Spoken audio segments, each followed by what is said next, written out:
We are proud to welcome one of my favorite people in the media industry, someone who I've been watching and loving for many, many years, going back to local reporting here in DC and beyond. Sage Steele, thank you so much for taking the time to join the show today. How is this the first time this is happening? I'm offended. I am too, actually, because we really should have linked up a lot earlier than I this. know. So first off, I have to ask you, Sage, you are looking out at a landscape of sports media that has gone through such significant change in recent years, just dramatic change. During your time in sports media, you've seen so much of this in a way that I think people really woke up to a lot of the things that were kind of going on behind the scenes that were really not what viewers wanted, what fans wanted, etc. What do you think of the state of sports media today? It sucks. Sorry. It to me, it's just changed so much. And I guess I sound like that old man get off my lawn back in the day when we used to do it this way. You will But never sound like an old man, it's so, Sage Steele. okay, it's so true because the reason I got into sports was because I wasn't a good enough athlete to do anything past high school, number one. But number two, to tell stories and highlights and be that in between person, the liaison, so to speak, between the fans and the athletes and the coaches. And that's fine. And there's certainly a ton of awesome journalists out there who are still doing that, and that is their goal. To me, that sports was the one thing that brought people together then. Like, you could be at a Redskins game there in DC back in the day, right? And it doesn't matter what anyone's politics, religion, socioeconomic status, all the above. On that football Sunday for 3 hours, you are high-fiving perfect strangers to your right and left, and we're all together. And that's what sports always was. I believe, in my opinion, like 2016 is when it started to kind of change a little bit. Probably before then, but it wasn't as obvious. But when Trump took office, I think people freaked out, and that's when athletes were like, "Whoa, wait a minute," and complaining about things even though they didn't even choose to vote. So that is to me when the turn happened, and then it went to another level in 2020 with COVID, the Summer of Love, et cetera, George Floyd, which you'd think wouldn't affect sports. Like, that should be like a sacred little separate space. That's when it changed. I will tell you that I am grateful that I was there at ESPN, not even counting my local and regional days. And I think the heyday, and I'm so grateful that I got to work with some of the most incredible people. Stuart Scott, at the top of my list, who was a dear, dear friend to me, has been gone for more than a decade now. And so many great events, and the NBA Finals run with the Warriors and the Cavs and LeBron and Steph for all those years. And I feel like I've won that lottery. And I'm grateful now that I'm out of it. You were there during a transition period, it seems like to me, where people became more and more aware that kind of the stupid filler programming that was on a lot of these sports media products was not really what the fans wanted, that they wanted more personality, that they wanted more humor, they wanted more entertainment and engagement. I remember the point where I sort of realized to myself, oh my gosh, I am not turning on ESPN anymore. I'm listening to all these podcasts that are about sports. I'm listening to all these things that sort of fill the void of talk radio and the like.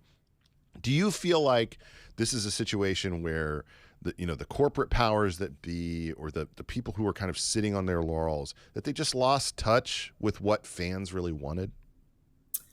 I think so. I also think that they maybe got too ingrained in social media and reading every single comment off of every single highlight or someone's opinion, that they went nuts on it. We're like, no, this is what fans want, and this is what they're talking about on social media. And then, so we have to talk about this. It's like, actually, you don't. You don't need to talk about whatever political issue, fill in the blank, on SportsCenter or on NFL Live or NBA Countdown. You actually don't need to do that, because if they wanted that, what would they do? They would go to CNN or Fox News or MSNBC or wherever it might be to get that. But they're coming to us for an escape.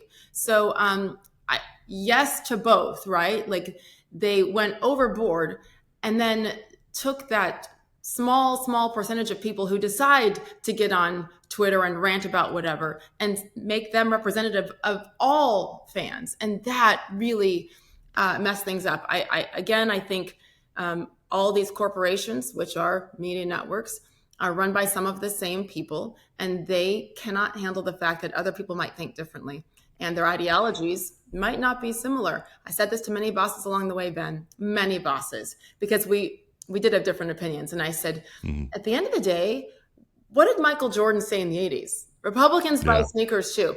Any businessman or woman, any leader of a company, CEO, whatever it is, don't you want everybody to buy your product? To watch your product, in this case, to consume your product? Why would you allow anyone to get political on your airwaves? And this is the result. I noticed you have some new bling on your finger. Oh, no. Looking good. Looking good. Congratulations. Thank you. I cover it because I'm like, it makes me nervous. My wife's the same way with hers. She's like, I feel like I'm going to lose it. I know. I didn't expect that. I am. It's amazing that everybody has a journey. And I am so grateful for every step of the way. And I was married to my college sweetheart for 20 years, and we have 3 beautiful kids. And it didn't end the way you planned, and it is devastating. But if you trust in God, and for me, that's what it is. You never know where life can lead you. And I met the man of my dreams, and we're getting married in September. And it's been a quick romance, Ben, but someday I'll tell the story. That's good. That's good. No, I'm a big fan of Whirlwind. What dating advice would you give to Jaden Daniels? Oh, you do not. As my kids say, you don't want mom to give dating advice. When I first got divorced, and started dating, which I dated one person in 5 years after my divorce, between the divorce and meeting my now fiance, one person. And then my daughter looked at my phone once and she's like, is that what you're sending him? Do not send that text. Give me that. Let me help you, mom. When your 21-year-old says, Mom, you need help, don't send that text. I was like, what do I do? Because I married my first boyfriend the first time. So I was clueless. I'm going to plead the fifth because I don't know that I trust my own advice because I didn't do it enough. Thank God. Well, there's clearly like a lot of attention paid to the fact that, like, Jaden's mom is all business, all sports, no girls. Well, and I like that, especially these young men who all of a sudden have fame and money. And let me tell you, my son does not have money and he is not famous. And if some chick comes around my son that I don't like, I will cut her. And I will tell her to her face. So I can't imagine what it's like for Jane Daniels' mom. I will pray for him and for her. Well, you obviously have lived through the experience of going through the last game that I had been to prior to the NFC Championship contest against the Eagles. The last game that I had been to was RG3's last game. Are you serious? Why? I felt like I was cursed. I felt like I had cursed him. I had been so excited. I'd gone to every game that season. I was all in on RG3, and then my brother and I go to that game, and I felt like I just can't be. I mean, it's totally. I mean, it means nothing. It's totally insane to think that way, but it is the way that a sports fan thinks. I've just cursed this team. How good does it feel to have Washington matter again? You're acting like I'm a Washington fan. I know, but it feels good. But it feels good as a fan of sports, I think, to have good franchises matter. What qualifies you to be a good franchise? I'm kidding. Oh, that's okay. No, old franchises, traditional franchises. You know what I mean? Yes. Like, it feels good. I'm not a Steelers fan. It feels good to have the Steelers matter. It feels good to have the Packers matter. It feels good. That's fair. That's fair. I'm glad you went with another NFC team there to prove your point, because you're talking Steelers. I'm like, that's easy to say when you don't have to play them. Okay, fine. No. I want these teams to be good because you want them to clash. You want that hatred from good teams, as opposed to. Yeah. Well, listen, and I lived in D.C. for 6 years. All 3 of my kids were born in D.C. I loved my time there. And when I took the job there, Ben, in 2001, Comcast Sportsnet was starting off. and Home Team Sports is what it had been, and they brought me up from Tampa to help launch that with Chick Hernandez and all those I remember. people there. I was watching. And, well, thank you. I was terrible, but thank you. Do you know that I said to them, I don't want this job unless I'm going to be the main nightly host, but I need to be a beat reporter for one of the teams. And they said, absolutely. You pick Redskins or Ravens. And I was like, the Redskins are such a hot mess that I'm going to Baltimore. I literally had the choice. And even though the Redskins were the sexy. Well, no, but that was Hainsworth there then? No. It was Schottenheimer then. It was Marty Schottenheimer. I mean, Spurrier was there. Wait, when was Spurrier there? Anyway, that's right, because they had the 1 year and one with Schottenheimer, and then they have the ball coach. I felt so bad for Jason Campbell, this young quarterback from Auburn who came in with all the talent, and he had 3 different offensive coordinators in his first 3 years. Like you guys didn't set him up to succeed. So to answer your question, I am really glad, especially because it all starts at the top, and when you have good leadership, what a concept. You might have a better chance at success. And that's what's happening with you. You know, my brother is the head of PR, the senior VP of public relations for the Baltimore Ravens up the road from you. So, I mean, they've dominated you success-wise, draft-wise, and in so many ways that I think it's good. We have this, you guys are 25, 30 miles away. Let's make this something finally. And I believe that it's there. I did go to the Redskins-Ravens game. I'm sorry, I still say Redskins. Commanders-Ravens game last year and watched Jaden play. And I was like, this is so cool. That was a close game. It was a competitive game. Because of him, you guys were right there. And long roundabout answer. I'm so happy for you. The people of DC deserve to talk about something besides the terrible politics. Absolutely. Let's talk about Caitlin Clark for a second. Yes. ESPN seems focused on making everything related to Caitlin Clark some kind of racial, political combat in a way that I think is just completely unjustified and doesn't seem to make any sense. Yeah. Do you see that same thing? I mean, it just seems like it's very blatant the way that they're doing this, when it's just like, can't we just appreciate an incredibly talented, Steph Curry-like talent within the WNBA? Yeah, I have to be honest with you. I feel like we're on the same page with this. I don't watch ESPN. And I actually stopped watching about a year and a half before I left. So this isn't out of bitterness. It's just when you know how the sausage is made, you're like, no, thanks, I'm good. And I get most of my news, sports news, elsewhere, like on my phone. I get everything from Jason Whitlock. Oh my gosh, well, that's a whole different story. No, yes, I'm totally kidding. By the way, my wife discovered who Jason Whitlock was within like the last 6 months, and she finds him hilarious. He is hilarious, and he's brilliant. He's crazy like a fox. He's so smart. He lives here in Nashville where I am now. But I do see enough online, et cetera, to see that ESPN is continuing in its ways of race baiting and making it about that.